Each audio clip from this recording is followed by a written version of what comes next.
There you go. First of all, Doctor, thank you for coming. Thank you. Delighted and honored to have you. The kids and Mr. Wharton, who is at a meeting right now, and Whitmore, all of them, and what they do to make it happen. So that's amazing. Well, I tell you, and you all know your Congress. I want a big round of applause. Jim Hines. Hi, guys.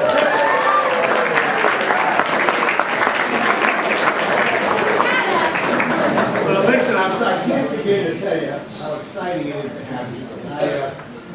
I look at many of you here. I went to my first inauguration in 1961 with my parents. I was 15, bitter cold day, that January 20th, on the east front of the Capitol. Now they go on the west front of the Capitol. And John Kennedy was inaugurated. And I remember it as if it happened an hour ago. And you will never, ever, ever forget the next 24 hours here in our nation's capital. This is about as historic as it ever gets. A peaceful transfer of power. One administration to the next, and of course the historic occasion, for the first time in our history we're going to inaugurate an African American to be the President of the United States. Yesterday I was down at the mall at the concert and thought so much about Dr. King's speech. We celebrate his life today. And 46 years ago he gave that speech at the Lincoln Memorial, where the I Have a Dream speech. And who would have imagined 46 years ago that he would have dreamt that 46 years later, at the other end of the mall, there'd be a young man, 44 years old, 47 years old, becoming the 44th President of the United States. So you're here at a great, great moment. And this is not about party or politics. It's about being in America.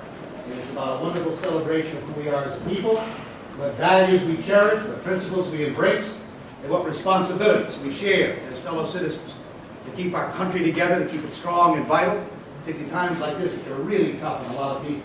But we're a good country, we're good people, and we'll get back on our feet again. And I'm just thrilled to death that you're here.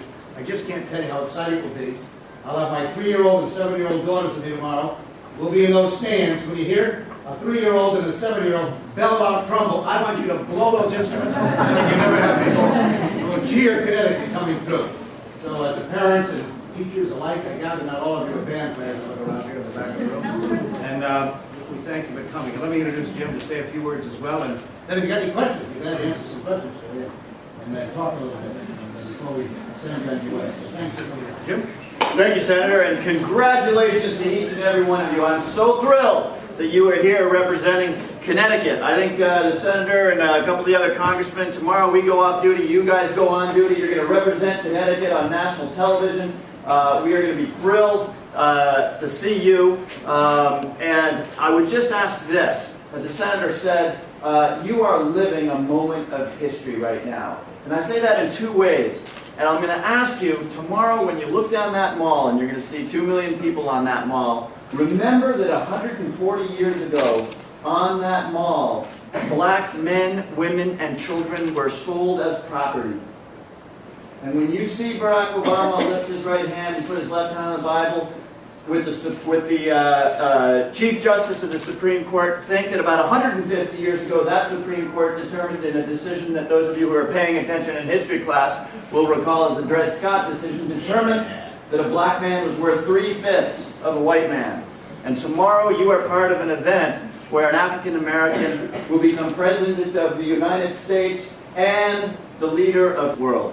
But there's another thing I want you to remember too. It's not just about that moment, even though we should cherish that moment as evidence of what this country does and how quickly we do it. And while there's still a long way to go, how proud we should be of the progress we make.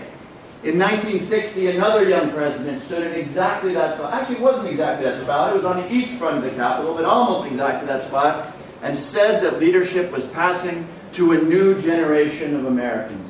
And that's what's happening tomorrow. Barack Obama is a little older than I am, a little younger than the Senator. Nothing wrong with the old generation, but Barack Obama obviously represents something new. Turning this country away from a tough period, we all hope, because we know it's a very tough period, to something new. Something, and I hope he's going to touch our hearts, as I suspect he will in his inaugural address tomorrow. He's going to call us together.